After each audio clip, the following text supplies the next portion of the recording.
Ancient Amuletor is a tower defense game, set in a world of ancient civilizations. The graphics are presented in a cartoon fashion, and at first glance could be mistaken for Overwatch or Battleborn. There are 4 characters that you can embody, each coming with their own distinct weapon and special ability. Only 3 of these 4 characters have been fully shown, with the other one likely to make an appearance in the game's launch trailer. The 3 we do know about are Leah, the ranger captain, who wields a bow and arrow and has a special ability that once charged up can hit multiple enemies at the same time. Katie, who is a scientist and holds a couple of homemade pistols she can shoot. Her ability is related to fire. And finally we have a mage who can pull spells straight out from the pages of his magic book and fling them towards the monsters. His special ability is an ice spell that can freeze enemies in their tracks. You can dynamically change to any hero you wish whilst in each stage. This allows you to use each one's abilities at any time, to help you push back the enemies that are constantly moving in to destroy your crystals. This opens up strategical options when dealing with the horde. For example, you can use your bow and arrow for a long distance shot on a single enemy, and then quickly switch to the mage to throw down an area of effect spell to damage a cluster of enemies below you. You will be doing all this from one of many pillars that are scattered around each stage. You can teleport to any pillar you want at any time, which you will need to be doing constantly, so that you are able to get the enemies in your sight more quickly. To aid you even more, the enemies can drop power-ups, which include an instant death to enemies that are close to you, and one where upon activation will slow down the enemy's movement speed. I recently tried the demo of the game.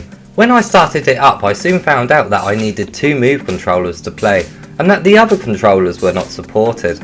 I began by doing the tutorial and was instantly impressed by how I had to actually load the arrow on the bow myself. It felt very realistic, especially as I had to even pull the arrow back, so that the game registered how much pressure I was putting on the string, resulting in either the arrow travelling a short or long distance. I hit my first 3 targets first time. This meant that the developers had nailed the controls for the bow and arrow.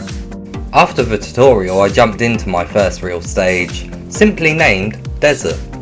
I was greeted with some very heroic sounding music that got me ready for the upcoming challenge.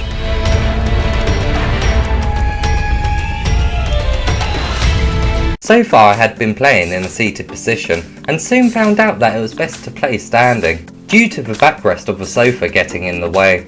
It simply wasn't possible to pull the arrow back far enough to achieve long shots. I restarted in my new position and had a great time protecting the crystals.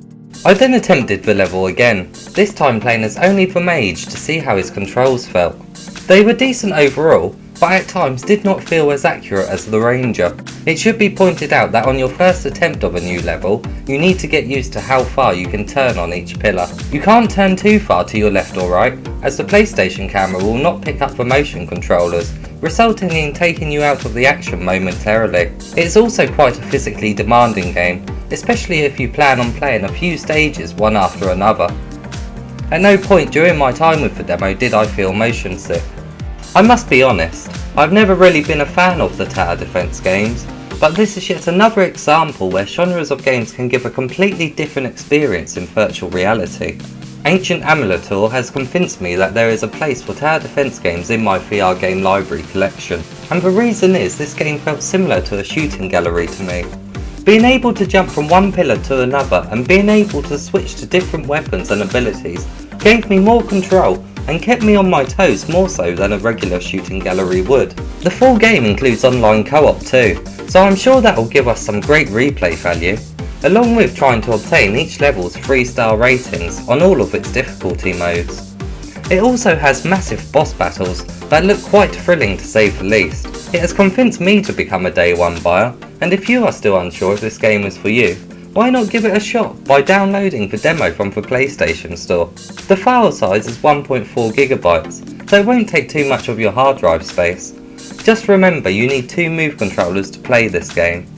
You can download the full game on Tuesday the 27th of June. Are you thinking of getting this game when it's released? Let me know in the comments below.